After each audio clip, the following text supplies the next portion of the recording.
동력의 초당 글밭 2월 13일 토요일 방공법 위반의 꿈.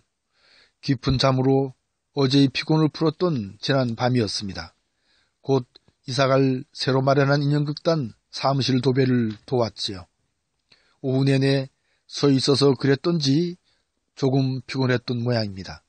동틀 새벽 무렵까지 잠에 취해 있었고 깰 즈음에 막 꿈속을 헤매었으니까요.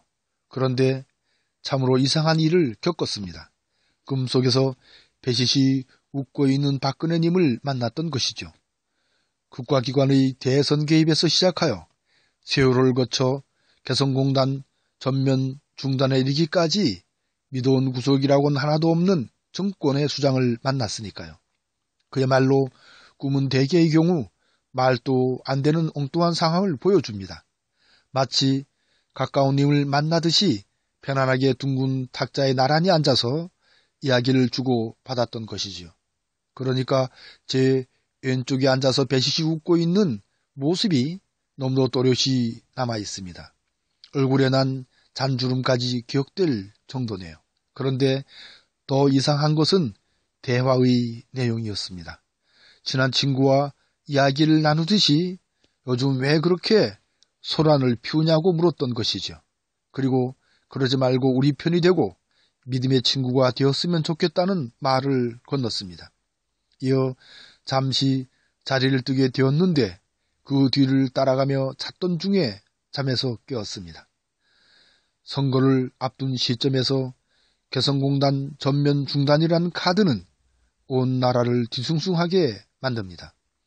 뿐만 아니라 한반도가 긴장 속에 휩싸이게 됩니다. 예전처럼 선거를 앞두고 북풍을 몰고 오려는 상투적인 수법은 아닌지 강한 의심이 듭니다.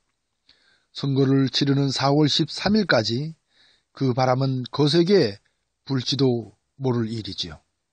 그렇게 되면 선거판에서 여당인 새누리당은 일방적인 승리를 거머쥐게 됩니다. 그 결과 개헌을 통하여 합법적으로 끝없이 집권할 수 있는 기회를 시도할지도 모를 일이죠.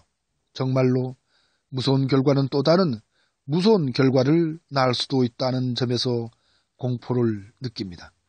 그 공포는 국방의 임무를 마친 남자들이 흔히 꿈속에서 영장을 받아 들었을 때의 공포와는 전혀 다른 차원의 공포입니다.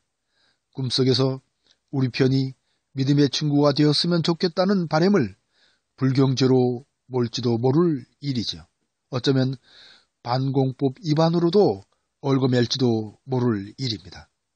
어쩌면 이젠 꿈도 검증하겠다고 나서는 조폭 집단의 시대를 앞당길지도 모를 일입니다.